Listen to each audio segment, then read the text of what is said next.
Hey you guys, what's up? It's RocketHouse54 here, and welcome to my list for the top 10 best albums of 2019. Now I'm just going to get right into this because if you saw my best and worst films of 2019, you know that those videos were way longer than they needed to be. So let's just jump right in. It's a top 10 list. I have a few honorable mentions, so I'm going to start with those. The honorable mentions are YBN Cordae's The Lost Boy, XXX Tentacion's Bad Vibes Forever, and Lil Pump's Harvard Dropout. And coming in at number 10 is Chance the Rapper's The Big Day. I was actually really shocked when I found out that this wasn't loved by a lot of people. Chance the Rapper's discography has been very hit or miss for me because I hated 10 Day. Coloring Book was good but very overrated, and then Acid Rap was great. And so was this one. I really didn't see what everybody else saw was so bad in this one, because I know when it came out I saw a lot of people loved it, and then I found out later on it really wasn't liked by that many people. But I really enjoyed this album. It was, it had a lot of fun bubbly songs, and I overall just really enjoyed this one. And as I said, Chance the Rapper's discography is very hit or miss for me, and I'm very happy to say that this was another hit in his discography, and I hope that he continues to make music on the same level as this. Coming in at number 9 is Camila Cabello's Romance. When I read the tweet that she put out on Twitter about the creation of this album, I got so excited because hearing the ideas, I'm like, this is an idea that can be so amazing, or it can come off as really cheesy and cliche. Thankfully, this was the former. This album really was great. There were a lot of serious songs that can hit you harder than you thought. I mean, I actually started tearing up a little bit during First Man. But then there's real good kind of dancey songs like My Oh My, which, by the way, I might add, DaBaby, perfect on that song. And yeah, this is really an album that's done about love. This is an album about love that's done so right. If you want a good album to listen to about love, and you're tired of ones that really are really stupid and cliche and just don't do anything for you, this is one that I think you guys should check out, because I think this was very beautifully told. Coming in at number 8, now there's something I forgot to mention at the beginning. I do count EPs as albums sometimes. If I feel like there's enough to justify it being an album length, then I'll include it. Because coming in at number 8 is Youngbloodz, The Underrated Youth EP. Now, Youngbloodz had a pretty good year in 2019. I really hope that he releases more stuff soon, because this EP was just awesome. His voice is just so good. And that's really what this is. These are songs that are screaming to the underrated youth. The kids who are misunderstood, the kids who just hate the world around them, they think nobody gets them. These songs are kind of meant for them. And even though it's only 6 songs long, it packs way harder of a punch than most albums that are 4 times this long. Coming in at number 7 is the album that pissed everybody off the most this year. Number 7 is Kanye West's Jesus is King. Now, Kanye West is my favorite artist. If you know me, that's obvious. And so, obviously, I was very excited for this. I was very disappointed when it didn't meet the first few release dates. But then I was very happy when this finally came out. I saw the Jesus is King film in the theater. That was definitely a pretty good experience to see. And this is, very different, because Kanye West said he's no longer going to be making secular music, and he's just going to be making gospel albums. And, he's branched out before. He's done songs that are a little more different than his usual style, and they've turned out really good. So I had faith in him in this project, and he delivered. This definitely is not a lot of his other stuff, where he's been very raunchy and heavy on the language and the sexual content. This is not like that. It's a perfectly clean record. This is one that kids can listen to. And it just has good messages all throughout, and he makes such good songs that can hit you and make you cry because of how beautiful they are, and also really have you just like really bumping. Like, this album's very short, only at like 26 or 27 minutes long, but like Yay, it really I was gonna say, like, it really packed a punch in its very short runtime. I really recommend that you guys check out Jesus is King if you haven't. Coming in at number 6 is Logic's Confessions of a Dangerous Mind. I actually think this is the best that Logic has been since Under Pressure. This album was, I'm trying to figure out the word, like, it's showcasing some of Logic's greatest strengths, and like the collection of songs that were displayed here were just all really, really good. Like, they show what Logic can truly do, like with his voice and like his rhythm. Like, songs like Homicide and Confessions of a Dangerous Mind really show that. um yeah, like, and like, Homicide's just so friggin' great. And he got Eminem on there, a true legend, rapping on the track with him. And yeah, like, I really just thought that this album showcased Logic's greatest strengths. I wish there was a little more songs with like kind of a more emotional hit to them, like some of Logic's other stuff, but overall I thought this was a really great album that I may have had some doubts about in the past, because like the singles he released were really good, but this album delivered. I was very, very pleased with how this turned out. Coming in at number 5 is Kevin Abstract's Arizona Baby.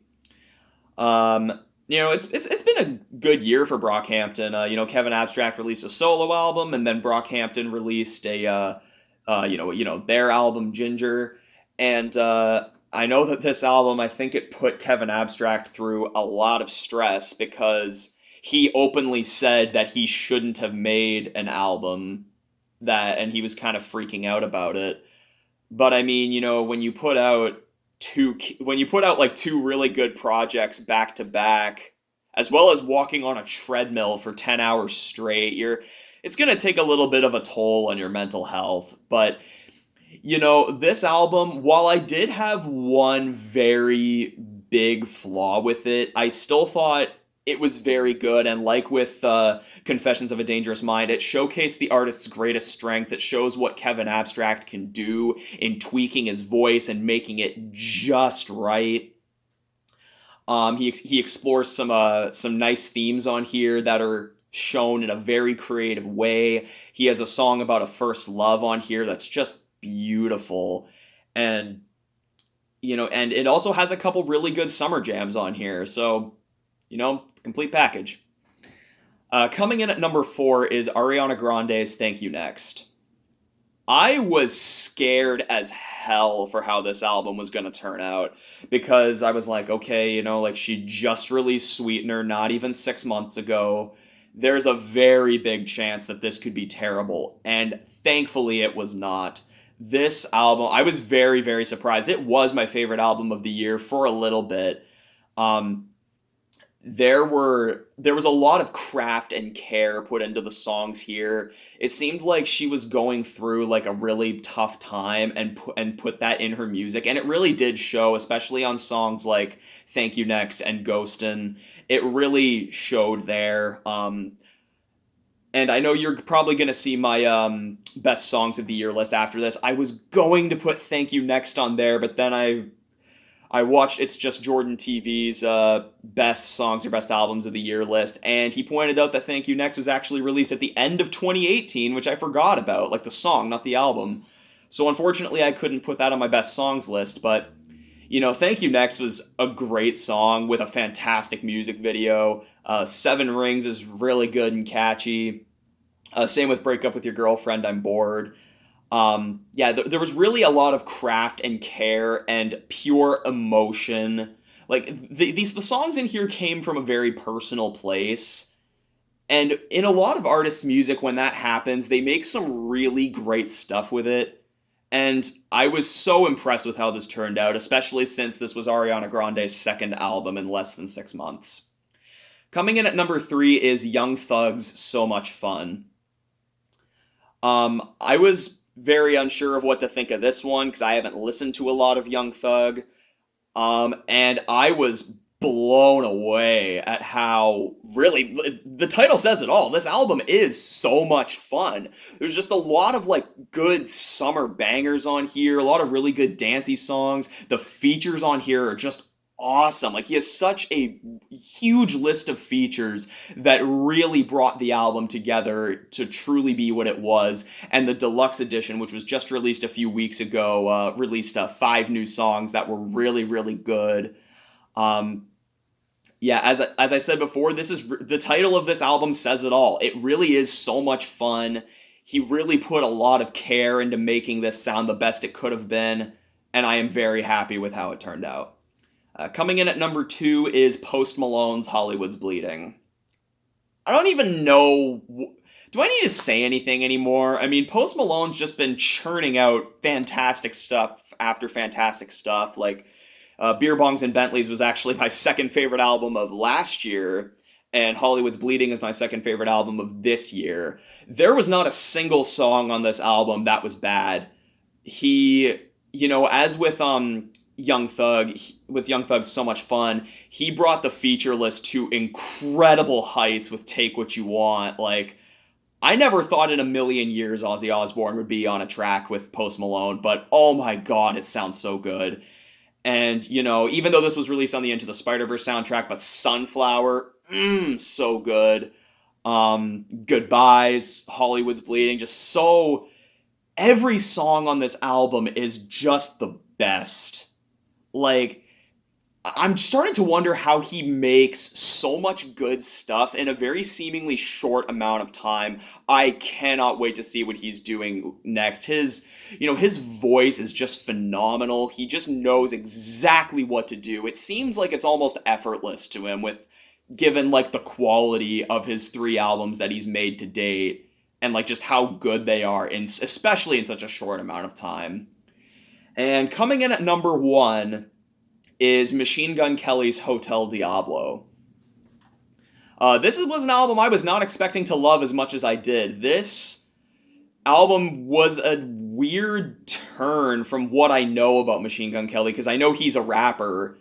And this album's listed on Apple Music under hip-hop and rap, but this really, to me, was a lot more of a rock album. There's definitely rap in here, no doubt.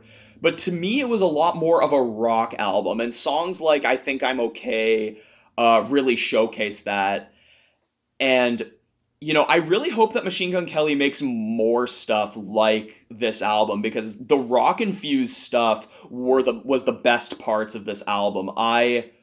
As I said, I knew he was a rapper. I knew I don't think he was really liked generally as a rapper, but this album surprised the living hell out of me. I had never listened to him before this, but after this, I am definitely going to be listening to more. And apparently he has another album that's like almost finished or something. Very, very excited to that, and Travis Barker is going to be collaborating with him on the new album, so I am so excited for that. I would talk more about this, but you'll find out why later on, that I'm not talking too much about it. I promise I'll explain later, it'll make sense. But anyway, guys, that is my list for the best albums of 2019. Let me know in the comments below what your favorite albums were of 2019. Subscribe for more content. Please leave a like on the video if you enjoyed. And remember, you guys, whenever staying in hotels made by Satan, say no to drugs.